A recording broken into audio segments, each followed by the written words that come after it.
Now let's move on to a final cluster of factors or elements of the quality of democracy.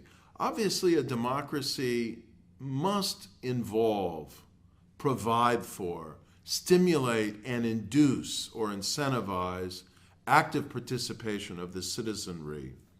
Of course, we want this to be through elections. A democracy is a higher quality democracy if it has a higher voter turnout and if citizens are more inclined to cast votes for competing parties. Underlying this should be extensive public interest in and awareness of what are the competing issues, what are the different arguments for them, what interests do different groups have in the legislation before the parliament, in the decisions or choices that different regulatory agencies need to make. A democracy will be of higher quality if its civil society organizations elicit and encourage active participation in their organizations. And if individuals become mindful of the issues before government, legislative and executive branches, and active in expressing their views, and even through their different civil society organizations, from time to time, appealing publicly for certain types of legislation. So it's not just narrow interests of with economic advantage at stake, perhaps, that are appealing for government policies, but broader constituencies as well. We have the principle as the ninth element of democratic quality of equality, of justice in the sense of a relatively fair distribution of political resources and political opportunities to influence government. Now, we know that in any society, there's not perfect equality and there can never be perfect justice. And in a democracy, financial resources, wealth, as well as education and access to information will result in some inequalities in political influence. But this means there has to be a base of education and information that all citizens share in. And there has to be some degree of relative equality in access to organizational capacities and tools of political influence. Equality means that different groups in the country have at least some floor of political voice and political influence. We have the variable, the factor of gender. Do women have a substantial representation in the cabinet, in the parliament, and other representative bodies? A few democracies, mainly Scandinavian ones, are now reaching the goal of 50% representation of women in parliament and in the cabinet. Other democracies are trying to get there through specific quotas that require women's representation in a certain percentage on electoral lists to get into the parliament. Others shy away from quotas but are trying to induce it in different ways. Underlying all of this, of course, is economic inequality that empowers some groups and tends to disempower others and even rob them of political voice.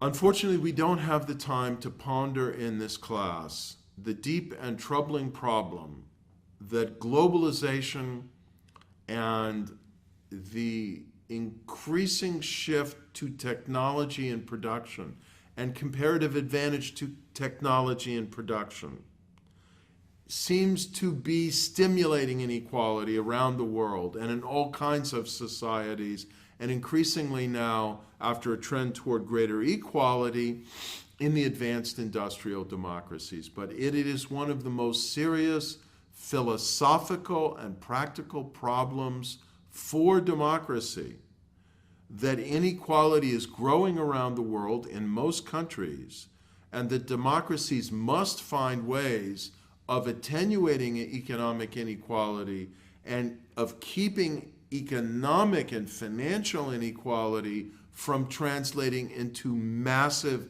disparities in political voice and influence.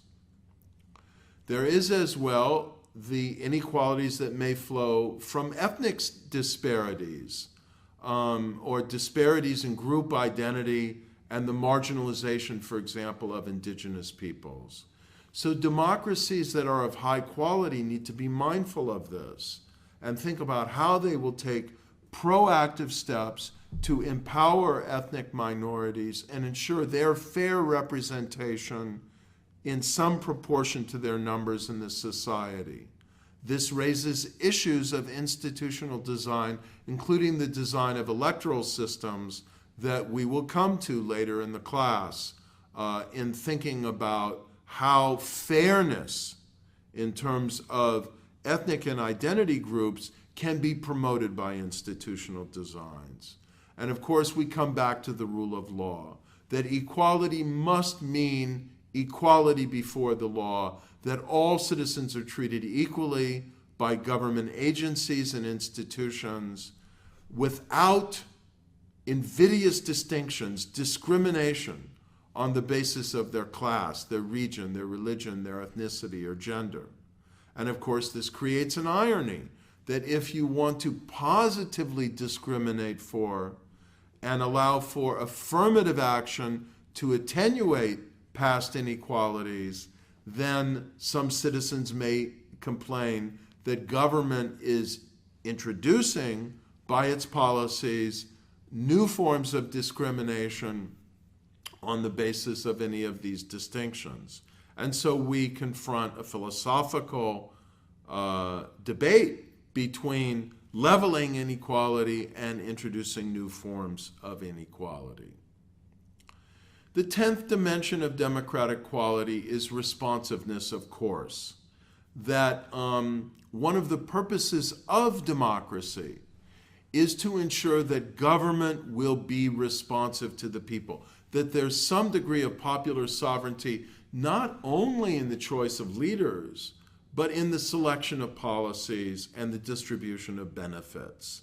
And over time, those should evolve and change by elected officials and appointed officials, the government bureaucracy, in response to changing public sentiments and the changing distribution of public sentiments and preferences.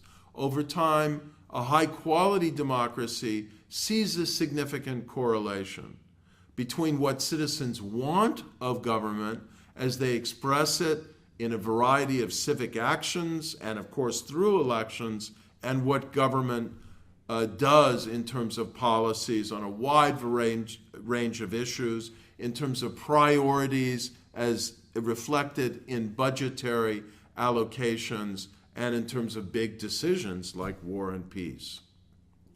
Responsiveness means responsiveness not only to the majority, but to minorities under the principle of justice and equality, to ensure that citizens are able to win redress for their grievances, for the violations of their rights, even rights that are violated by the government.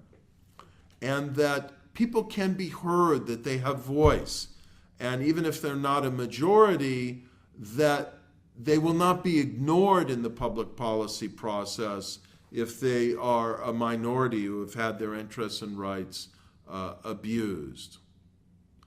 And of course, the contest of interests is one of the most agonizing problems for a democracy, because no democracy can be perfectly responsive to all interests at the same time.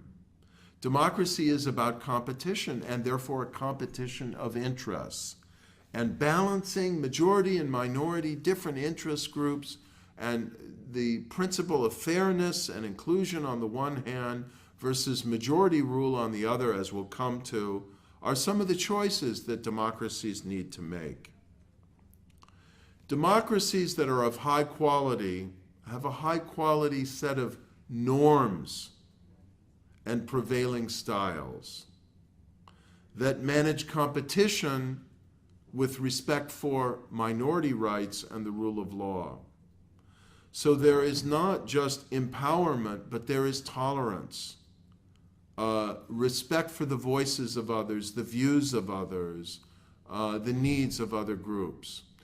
Commitment to the rule of law and the ruling out of violence as any kind of legitimate means of pressing the interests of individuals and groups. And therefore, as we'll come to when we talk about the culture of democracy, crucially, a willingness to compromise and a rejection of any embrace or utilization of the potential political power and backing of blatantly undemocratic and anti-systemic actors.